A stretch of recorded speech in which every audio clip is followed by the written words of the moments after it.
नमस्कार दोस्तों, स्वागत है आपका इवनिंग रिपोर्ट में। और आज एक मुनाफा वसूली का दिन था। ऊपरी स्तर से मार्केट काफी कमजोर हुए, हालांकि एब्सोल्यूट बेसिस पे उतनी ज्यादा दिक्कत नहीं दिखी, लेकिन अक्रॉस द बोर्ड भाई लार्ज मिड स्मॉल माइक्रो हर तरफ प्रॉफिट बुक किया लोगों ने। एक्सपायरी का दिन था तो उसका भी थोड़ा बहुत असर जरूर रहा होगा, लेकिन और 4 दिन से जो रैली चल रही थी उसमें आज ब्रेक लग गया। चलिए देखते हैं क्या बिग पिक्चर बन के आ रही है, उसके बाद फिर डिटेलिंग में डिस्कस करते हैं। तो बिग पिक्चर हमें ये दिख रही है कि 4 दिन की जो विनिंग स्ट्रीक थी उसमें थोड़ी सी रोक लगी और निफ्टी मार्जिनली लोअर बंद हुआ है। प्रॉफिट बुकिंग देखने को मिली है, खासतौर पर सेकंड हाफ में आखिरी घंटे में कमजोर हुआ मार्केट। निफ्टी आईटी इंडेक्स आज का हीरो था। बहुत ज्यादा डाउनवर्ड ट्रेंड के बावजूद वो चलता हुआ दिखा और करीब करीब 2-2.5% के आसपास उसमें मजबूती बनी। लेकिन रियल एस्टेट मेटल सेक्टर्स में सिग्निफिकेंट प्रॉफिट बुकिंग देखने को मिली। पहली तिमाही के जो बिजनेस अपडेट आए उसकी वजह से ट्रेंड के स्टॉक में 12% से ज्यादा की वीकनेस आई, जबकि इन्फो एज के बिजनेस अपडेट्स को मार्केट ने पसंद किया और वो स्टॉक 13% ऊपर गया। एफआईएस ने आज 393 करोड़ की बाइंग की है, नेट बाइंग कैश मार्केट में। डीआईएस ने क्या किया है, ये इंटरेस्टिंग फिगर होगा, इसको शो में आगे डिस्कस करेंगे। चलिए पहले देखते हैं कि क्या तस्वीर बनती है।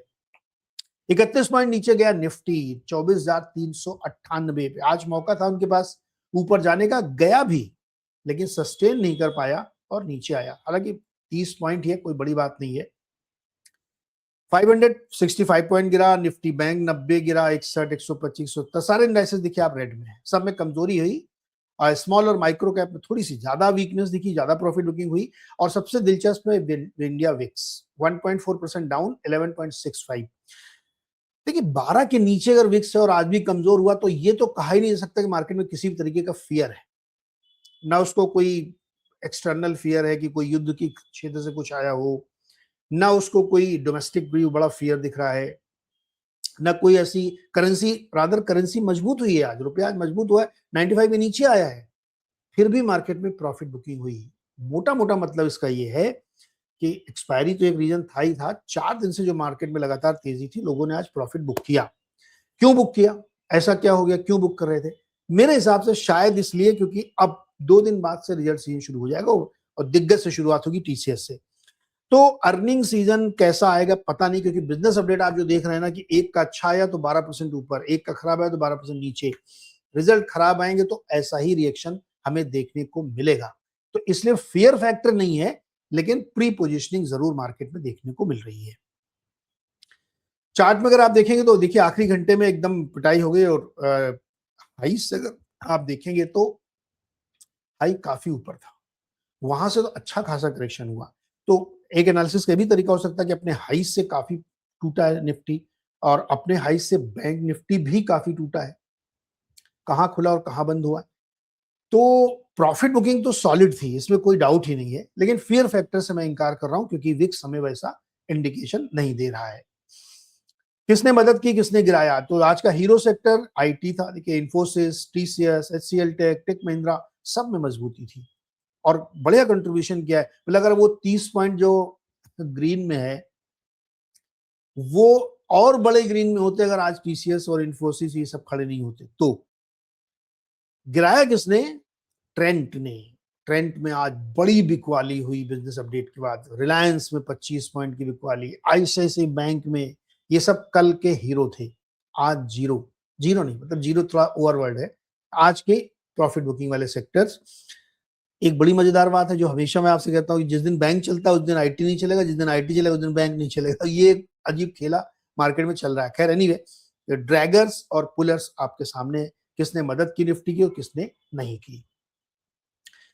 इन्फोसिस का चार्ट देखिए आप, बहुत ही शानदार प्रदर्शन। गैप अप के बाद और फॉलो अप बाइंग, फिर कंसोलिडेट होके लगभग वहीं पे 3.25% की मजबूती के साथ बंद हुआ। एग्जैक्टली टीसीएस में भी देखिए गैप अप, फिर और फॉलो अप बाइंग, और फिर एक रेंज में जाके बंद हुआ। तो इन दोनों स्टॉक्स ने, और इसके नीचे जो बहुत सारे और आईटी स्टॉक्स हैं, खासतौर पे दिग्गज, उनमें बहुत बेहतरीन प्रदर्शन हमें देखने को मिला। टाइटन एक और स्टॉक था जो आज का हाईलाइट था। 3.25% की तेजी है इसमें। रिपोर्ट्स आई हैं, काफी ऊपर के लक्ष्य इसमें दिए जा रहे हैं और इनका बिजनेस अपडेट बढ़िया था। सोना बेचते हैं, घड़ी बेचते हैं, साड़ियां बेचते हैं, बहुत सारी चीजें बेचते हैं ये। और उसमें इनका बिजनेस अपडेट काफी बेहतर था। इसी तरह की एक दूसरी कंपनी कल्याण ज्वेलर्स का बिजनेस अपडेट नहीं अच्छा था, वो स्टॉक कमजोर था। तो एकदम एक तो बिल्कुल पिक्चर ये क्लियर भैया, जिसका बिजनेस अपडेट अच्छा है वो तो चलेगा, जिसका खराब वो पिटेगा। एफएमसीजी में आपको उदाहरण देता हूं, मैरिको बढ़िया बिजनेस अपडेट था, स्टॉक चल गया।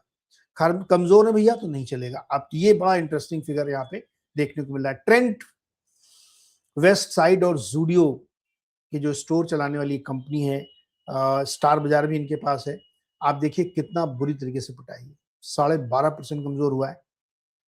अगर आप देख पा रहे हो हल्का सा आंख में जो जहां मैं कर्सर ले जा रहा हूँ, ये रेड पॉइंट एक छोटा सा मक्खी जैसा रेड पॉइंट दिख रहा है।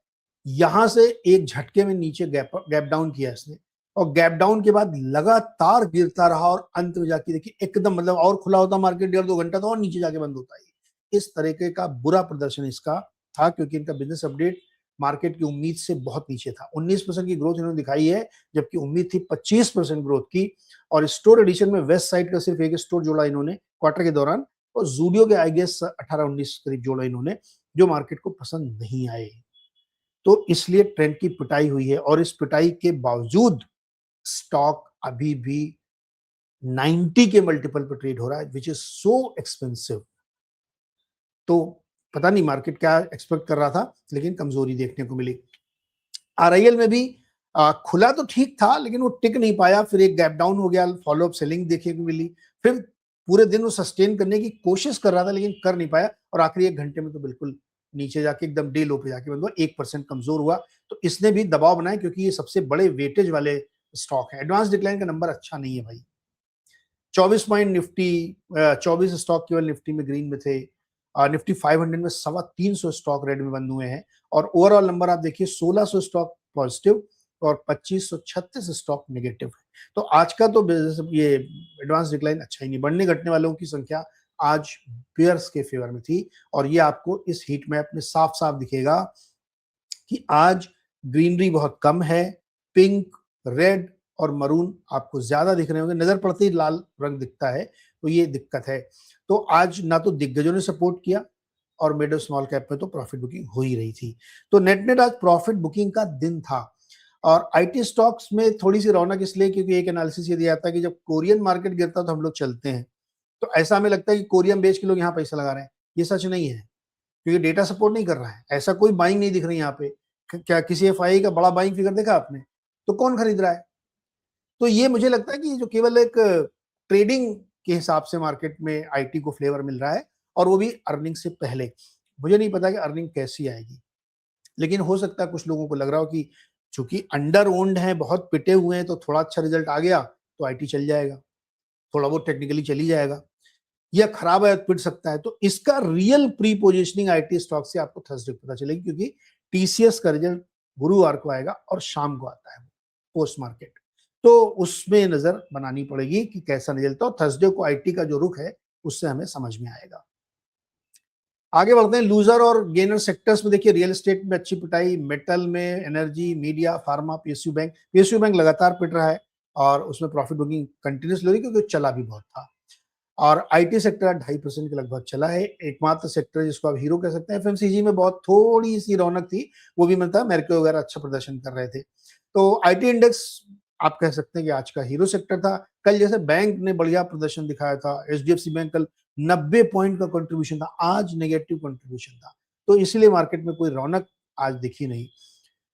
जुलाई 7 का ये आंकड़ा बहुत ही दिलचस्प है, 393 करोड़ की बाइंग एफआईआई से, और डीआईएस की 383 करोड़ की सेलिंग। क्या मस्त नंबर है, ये नेट बेसिस का इक्विटी सेगमेंट का नंबर है। अब आप सोच के देखिए कि क्या आईटी में कोई बड़ा प्लेयर खरीद रहा है? नो।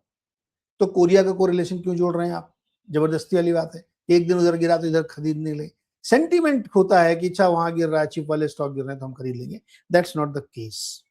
केस ये है, जो मुझे लगता है कि अर्निंग से पहले कोई अपनी डिलीवरी बेस या नेट बाइंग करना नहीं चाहता, हाथ आजमाना नहीं चाहता। चर्निंग चल रही सेक्टर में, ये नंबर्स चर्निंग शो करते हैं, क्योंकि जब आप ग्रॉस फिगर देखते हैं ना, ग्रॉस बाइंग ग्रॉस सेलिंग, तब आपको रियल पिक्चर मिलती है। हमने लास्ट वीक दिखाया था आपको कि ग्रॉस सेलिंग ग्रॉस बाइंग किस तरह की है।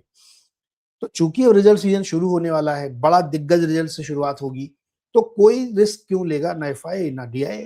देखेंगे रिजल्ट, उसके बाद नंबर्स आने शुरू होंगे। तो एक तो ये है। जुलाई महीने का अब तक का जो स्कोर बन रहा, देखिए कितना दिलचस्प, दोनों बायर हैं। 146 करोड़ के एफआईआई बायर हैं और 6,397 करोड़ के डीआईएस बायर हैं। मतलब आज 7 जुलाई हो गई है और आप स्कोर देखिए दोनों का ग्रीन पॉजिटिव है ना, तो अच्छी बात है, हो ही रहा है। बाकी सेगमेंट में आप देखें जो अदर एसेट क्लासेस हैं उसमें गोल्ड ने 4155 करोड़ का भाव चल रहा है और सिल्वर में 62 का भाव चल रहा है। एमसीएक्स में कोई बहुत ज्यादा उतार चढ़ाव नहीं है, 1000 रुपए के आसपास का इधर उधर चल रहा है। ब्रेंट क्रूड थोड़ा सा ऊपर आया है, लगभग 1% कह सकते हैं आप, 73 के क्लोज ट्रेड कर रहा है। बावजूद इसके कि वो सऊदी अरब वाली स्टोरी चल रही थी कि उसने $11 का डिस्काउंट देने की बात कही कि एशियन देशों को वो देंगे। यहाँ पे मैं एक क्लैरिफिकेशन कर दूं आपको कि एग्जैक्ट कैलकुलेशन मेरे पास नहीं है कि वो $11 जो कहने से क्या मतलब है, लेकिन मैं आपको एक बात बताता हूँ कि सऊदी अरब हमेशा एशियन प्रीमियम चार्ज करता है। तो एग्जैक्टली जो लोग 72 से 11 घटा के आपको रेट बता रहे हैं वो गलत है।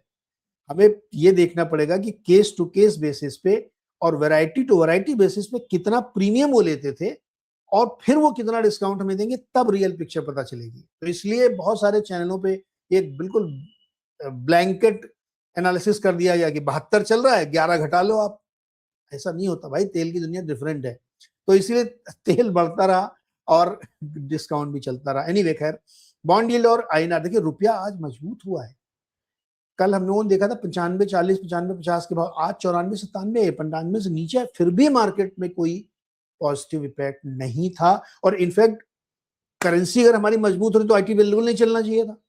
यानी इस समय आज जो करेंसी में हुआ इसका कोई लेना देना मार्केट ने नहीं लिया। मार्केट के दिमाग में सिर्फ एक चीज चल रही है कि अर्निंग सीजन सामने खड़ा है और बिजनेस अपडेट इसका प्रिल्यूड है। जिस तरह बिजनेस अपडेट आ रहे हैं रिएक्शन मार्केट में आप देख रहे हैं। तो इतना बड़ा रिजल्ट सीजन अगर शुरू हो रहा है थर्सडे से, तो मैं रुपया देखूं, क्रूड देखूं, कि इधर जो अर्निंग आ रही वो देखूं मैं। तो असली कहानी है कि अर्निंग का फियर मार्केट में है और बाकी कोई फियर मार्केट में नहीं है, क्योंकि विक्स हमें ये बता रहा है कि कोई बहुत बड़ी इंडेक्स लेवल की वोलेटिलिटी की संभावना नहीं है। उसका भी रीजन समझ लीजिए, क्योंकि विक्स तो हम लोग इंडेक्स से लगाते हैं ना, पूरे ओवरऑल मार्केट का तो है नहीं कि इन्फो एज के चल जाने से टीसीएस चल निफ्टी चल जाएगा। दरअसल जो हमारे टॉप सेक्टर हैं, निफ्टी को 3 हिस्सों में बांटिए आप, आईटी, बैंक और rest of the world led by RIL. कौन सा इसमें सेक्टर है जो धुआंधार चल गया है बताइए आप? एक भी नहीं है ना। तो इसलिए उनके चलने के बावजूद हमारा विक्स नहीं चल रहा, विक्स में प्रीमियम नहीं आ रहा, क्योंकि उनको उतनी वोलेटिलिटी की उम्मीद नहीं है। अगर आईटी के रिजल्ट मान लीजिए उदाहरण के लिए खराब ही आते हैं तो कितना टूट जाएंगे, ऑलरेडी टूटे पड़े हैं बेचारे। या बैंकों के बिजनेस अपडेट आ चुके हैं, अब कुछ बहुत ज्यादा सीक्रेट बचा नहीं है बैंकों का, तो कितना चल जाएंगे वो। टीसीएस का इन्फो, ये अपने एचडीएफसी और ये सब कितना चल जाएंगे, क्योंकि ऑलरेडी इसमें मूव दिख रहा है। तो विक्स हमारे हिसाब से मुझे लगता है कि बड़ी वोलेटिलिटी या बड़े एक्सटर्नल फैक्टर को डिस्काउंट दे रहा है। हाँ, अगर कोई बहुत उल्टा सीधा रिजल्ट आ गया जो मार्केट ने नहीं सोचा था तो शायद बड़े मूव हो जाएं, क्योंकि मार्केट हमेशा अनएक्सपेक्टेड और सरप्राइज पे बिहेव करता है। मार्केट कभी जो चीज को नहीं पता अचानक से वो आ गई तो उसमें बहुत भयानक रिएक्शन उसमें होता है, जैसे ही बिजनेस अपडेट्स में हो रहा है। तो मुझे लगता है वहां पे हमें उस लिहाज से देखना चाहिए, और इसीलिए करेंसी का या क्रूड का मार्केट पे कोई असर नहीं था। आज का असर सिर्फ बिजनेस अपडेट और अर्निंग से पहले की प्री पोजिशनिंग हमें देखने को मिल रही थी। तो कुल मिला के आप ये मान के चलिए कि मार्केट में कोई बहुत बड़ी चिंता या दिक्कत की बात नहीं है, मार्केट में फियर बिल्कुल नहीं है, केवल मार्केट में एक सावधानी है, प्री पोजिशनिंग है अर्निंग सीजन शुरू होने के पहले। और इसकी रियल पिक्चर आपको थर्सडे को आईटी से मिलने लगेगी कि किस तरह से मार्केट उसको लेके चल रहा है। तो देखते हैं अगले 10-12 घंटे में क्या डेवलपमेंट होगा। तो हम लोग सुबह बात करेंगे मॉर्निंग कॉल में, जब हम लोग 6:55 पे मिलेंगे। और तब तक के लिए बहुत बहुत शुक्रिया, नमस्कार, थैंक यू। और चैनल को प्लीज सब्सक्राइब करिए, शेयर करिए और लाइक भी करिए अगर आपको अच्छा लगता है, और कमेंट करके हमें बताइए कि और कोई नई चीज में ऐड कर सकते हैं क्या। हर संभव कोशिश होती है कि मैक्सिमम जो आपको जानना जरूरी वो चीजें इसमें ऐड हम करते हैं। कोई और चीज होगी तो वो भी ऐड कर सकते हैं। थैंक यू सो मच, देखते रहिए टीएनएस।